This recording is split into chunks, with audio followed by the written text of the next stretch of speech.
temos evacuado o pessoal militar da base aérea de Al-Adid, no Catar. Essa é a base que foi atingida em junho passado em retaliação ao nosso bombardeio das instalações nucleares. 3 instalações nucleares no Irã não foram um grande impacto, mas claro, neste caso a preocupação é se realizarmos ataques devido à dinâmica de precisar eliminar a capacidade de retaliação deles e suprimir suas defesas aéreas, poderíamos ver um grande ataque contra instalações. Corpo da Guarda Revolucionária Islâmica, que está tão intimamente ligado ao Ayatollah Khomeini, aquele governo ou regime extremo, teocrático, autocrático que está no poder. As declarações retóricas vindas da Casa Branca direcionadas ao Irã podem ter tido o efeito de impedir execuções que estavam claramente planejadas. Eu esperava ouvir sobre um enforcamento hoje, e então parecia que eles já tinham pelo menos uma pessoa pronta para ser executada hoje e várias pessoas atrás dela, e elas seriam executadas publicamente por enforcamento. Certo, vamos discutir as últimas notícias sobre o Irã. Há muito o que discutir enquanto os protestos continuam no país e nós, aqui nos Estados Unidos, seguimos acompanhando para ver como os EUA irão reagir a essa situação, se é que irão reagir. Reagem a essa situação, se é que vão reagir de alguma forma. Temos à disposição o oficial aposentado de inteligência da Marinha, analista de segurança nacional e apresentador do STRAT Podcast, Hal Kemper, para conversar conosco. Hal, quais são as últimas informações que você tem acompanhado em relação a os movimentos militares do Zenostarewa no Oriente Médio e no exterior? Bem, algumas coisas, Austin. Uma delas é que temos evacuado o pessoal militar da base aérea de Al-Adid, no Catar. Essa é a base que foi atingida em junho passado em retaliação ao nosso bombardeio das instalações nucleares. 3 instalações nucleares no Irã não foram um grande impacto, mas claro, neste caso a preocupação é se realizarmos ataques devido à dinâmica de precisar eliminar a capacidade de retaliação deles e suprimir suas defesas aéreas, poderíamos ver um grande ataque contra instalações, bases e pessoal do ZIO em toda a região. Então esse foi um ponto. O outro que acabou de chegar é que o grupo da Força-Tarefa do Porta-Aviões Abraham Lincoln está saindo do Pacífico e indo para o que acreditamos ser o Oriente Médio, sentar-se na estação para ficar de prontidão. Isso proporcionaria uma capacidade tremenda. Claro, o Gerald Air, o grupo de força-tarefa do porta-aviões Ford, que é o nosso porta-aviões mais avançado e extremamente capaz, está posicionado na costa da Venezuela. Caso contrário, poderia estar no Oriente Médio. Portanto, estamos tendo que fazer algumas movimentações nos grupos de ataque dos porta-aviões. Para atender a essa nova necessidade, eu diria que há um novo requisito para possíveis operações dentro e ao redor do Irã. Transmissão ao vivo da Casa Branca, horário na capital do país, 8h19. Hal, preciso te perguntar sobre isso porque temos acompanhado de perto como as multidões estão sendo controladas no Irã. Temos acompanhado vídeos dos próprios protestos. Temos algumas imagens de urnas de alguns desses protestos. Acredito que sim, é isso aí. Sabe, os protestos já duram mais de uma semana. As forças de segurança parecem ter mudado o foco do controle de multidões para uma repressão de segurança interna mais ampla, uma repressão de maior escala. Se você permitir, Hal. Muitas pessoas se perguntam se isso é apenas um breve surto de agitação ou se representa um desafio de longo prazo à capacidade do Estado de governar. Que sinais indicarão se o regime está se estabilizando ou se está perdendo o controle com o passar do tempo? Estou observando o que as forças militares e as forças policiais regulares farão. A Guarda Revolucionária, o Corpo da Guarda Revolucionária Islâmica, IRGC Islâmico, Corpo da Guarda Revolucionária Islâmica, que está tão intimamente ligado ao Ayatollah Khomeini, aquele governo ou regime extremo, teocrático, autocrático que está no poder. Eles são fanáticos ideológicos. São eles que têm estado nas ruas atirando, basicamente massacrando manifestantes. É daí que vem os relatos de, você sabe, mais de 2.000, eu acho, tivemos relatos que saíram ontem de várias fontes dizendo que pode chegar a 12.000 ou mais. Manifestantes foram mortos a tiros, sabe? É sugerido que milhares foram detidos. Sabemos que, após junho, o regime iraniano prendeu pelo menos 20.000 pessoas e as acusou de todo tipo de coisa, como espionagem para Israel e outras acusações.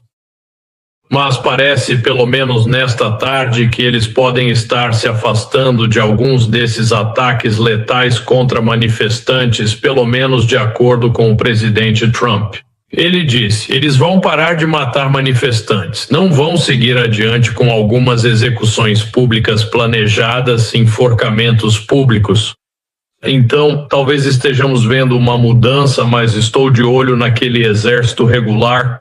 Se eles mudarem de lado, não os níveis mais altos da liderança, que tendem a ser bastante puristas, ideológicos, mas talvez nos níveis mais baixos, eles podem se voltar e dizer, já basta desse regime. O trabalho deles é defender o Irã. O trabalho deles não é defender a Revolução Islâmica.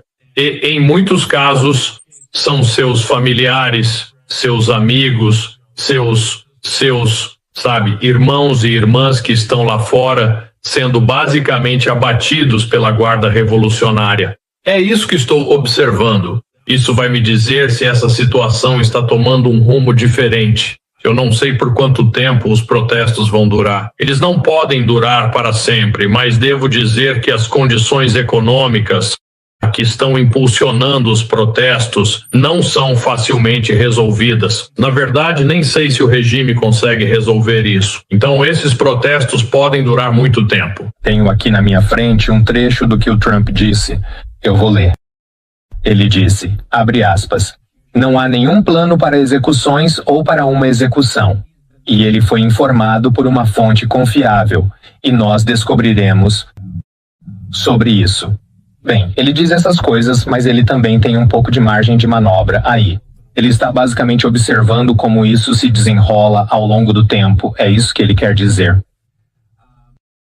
Mas se o que Trump diz for verdade e não houver execuções e a matança tiver terminado, isso indica que as coisas podem estar caminhando para uma acalmação no Irã, Hal.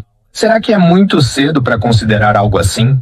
Bem, potencialmente poderia ser um caminho que nos permitisse recuar na realização de ataques militares em apoio aos manifestantes.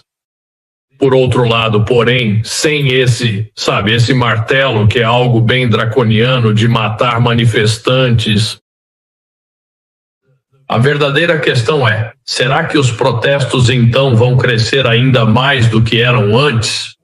Se não houver ameaça de uso de força física contra eles nas ruas, será que, de repente, mais iranianos vão dizer, é disso que precisamos, e então sairão às ruas para protestar?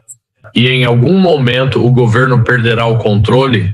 O regime vai perder o controle das ruas, das cidades, das mais de 100 cidades no Irã, onde estão ocorrendo esses protestos?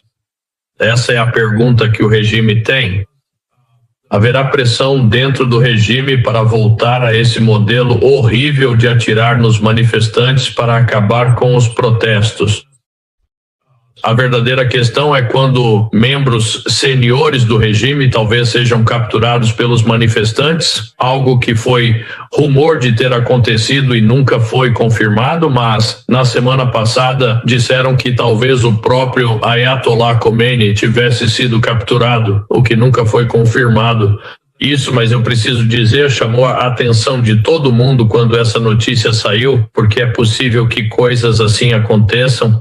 E eu apontaria para Muammar Gaddafi na Líbia como um exemplo do que pode acontecer com líderes despóticos quando as multidões os capturam.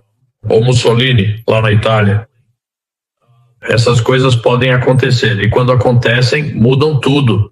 Então, eu não sei qual seria a reação dos outros membros do regime se um ou mais deles fossem capturados, ou coisa pior, pelas multidões. Você sabe, Hal, mais cedo você mencionou isso, e Caleb, se pudermos, vamos voltar a esse ponto. Sim, eu queria mostrar esta declaração do Escritório Internacional de Mídia do Catar. Você mencionou isso, Hal. Alguns funcionários em uma importante base militar do ZEUA no Catar foram orientados a evacuar hoje devido a preocupações com uma possível retaliação de Teherã. Se o ZEUA fizessem algo por conta própria, autoridades do ZEUA mencionaram opções potenciais para atividades militares. Vou ler um trecho dessa declaração dos cataris. Eles dizem que estão reafirmando que o Estado do Catar continua implementando todas as medidas necessárias para salvaguardar a segurança e a proteção de seus cidadãos e residentes como prioridade máxima, incluindo ações relacionadas à proteção de infraestrutura crítica e instalações militares. Eles afirmam que, caso surja alguma novidade, esta será comunicada pelos canais oficiais designados. Novamente, eles estão fazendo isso basicamente por receio de uma possível retaliação de Teherã. Neste momento, nem sequer temos certeza se Teherã terá algo contra o que retaliar. Mas vamos falar sobre o ZEUA. Opções militares, Hal. Este tem sido, de fato, um dos principais pontos de foco. O presidente Trump não tem sido discreto nos últimos dias, dizendo que, se manifestantes inocentes fossem mortos pelo governo iraniano, então os ZEUA tomariam algum tipo de medida. Como seria exatamente uma opção militar do ZEUA crível que limite o risco de escalada ao mesmo tempo? Isso é possível? Na verdade, é perfeitamente possível.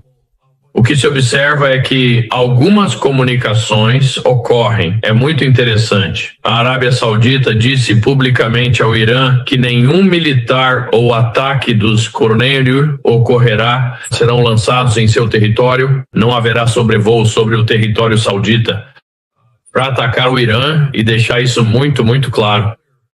Algo visível em vários estados do Golfo que abrigam bases militares dos é que eles estão muito preocupados em se tornarem alvos de ataques. E sem um grupo de porta-aviões posicionado na costa do Irã, dependemos em certa medida de lançar ataques, seja a partir do território deles, caso ataquemos, ou sobrevoando o território deles. Se atacarmos, por exemplo, eu citaria o bombardeio com o B-2 em junho, quando tivemos que sobrevoar o território de vários países para conseguir sobrevoar o espaço aéreo iraniano. Então todos eles estão preocupados com isso. E o que você pode estar ouvindo é muita resistência por parte dos estados do Golfo. E eles também podem estar conversando com os iranianos. Dizer que precisa diminuir, dar aos iranianos um motivo para não te atacarem. Pode ser que essa comunicação ocorra nos bastidores e talvez por isso veja essa grande mudança. Mas poderíamos lançar ataques aéreos, obviamente de Al-Adid. É uma base enorme e muito capaz. Temos muitos caças-bombardeiros lá para uso. Temos outras instalações no Kuwait e outras áreas e temos presença lá no Bahrein. Todas essas poderiam ser usadas, mas potencialmente tornam esses países alvos de retaliação pelo Irã. E então, a resistência ao uso de opções militares, pois os iranianos têm muitos mísseis e drones. Eles não têm muitos caças-bombardeiros ou grande poder aéreo, mas tem o suficiente para causar danos tremendos a diversas instalações. Não sei se os iranianos estão desesperados, o regime está, podem acabar atacando a infraestrutura crítica desses países. Estão muito preocupados, pois é de lá que viria nosso poder de ataque militar. A Reuters trouxe isso. Eles dizem que o ministro das Relações Exteriores do Irã disse hoje que não há plano por parte do Irã de enforcar pessoas. Questionado sobre os protestos na nação, ele disse à Fox: "Não há plano para enforcamentos." Em entrevista a Bret Baier, ele afirmou: "Enforcamento está fora de questão." De acordo com a Sociedade de Direitos Humanos do Irã, com sede na Noruega, enforcamentos são comuns nas prisões iranianas. Phil Stewart está com a Reuters enviando esta informação. É um pouco difícil ler parte disso, mas estamos basicamente acompanhando como outros países estão reagindo a tudo o que tem acontecido no Irã. Eu li no Wall Street Journal que a Arábia Saudita, Omã e Catar, eles têm feito lobby de forma privada com o governo Trump para que não ataque o Irã. Então, parece extremamente provável que isso vá terminar sem uma escalada militar significativa. Parece que essa é a possibilidade mais provável no momento. Você concorda com isso? Sabe, vou soar como se estivesse parafraseando o presidente Trump, mas sabe, vamos ver. Mas realmente depende das ações do Irã. E o que eu diria é que acho que algumas das explosões retóricas, as declarações retóricas vindas da Casa Branca direcionadas ao Irã, podem ter tido o efeito de impedir execuções que estavam claramente planejadas.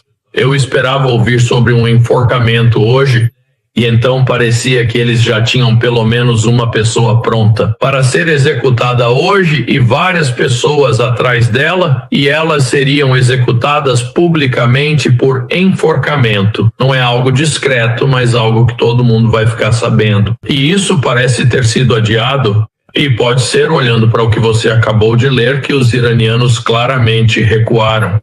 Eles percebem as consequências do que estão fazendo.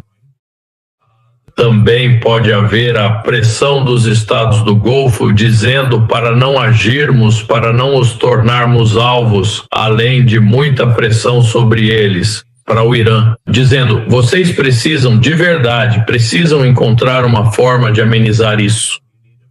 Vocês precisam agir, não é só o ZEUA. Tomando uma atitude unilateral. Isso vai contra a psicologia do regime iraniano, que tende a continuar pressionando. Eles podem ter percebido comunicações deixando claro as consequências, e pode haver diálogos privados sobre questões muito específicas do ZEUA. Podem fazer o que os iranianos não avaliaram de nossas capacidades.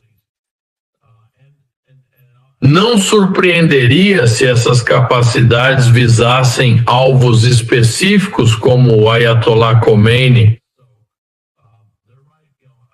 Eu tenho a sensação de que, quando aquilo saiu esta manhã, quando eles ameaçaram publicamente assassinar o presidente Trump hoje de manhã, quando ouvi isso pensei, tenho um pressentimento. Vai haver muita comunicação indo e voltando entre o ZEUA e o Irã sobre o que pode acontecer. A mudança que você viu hoje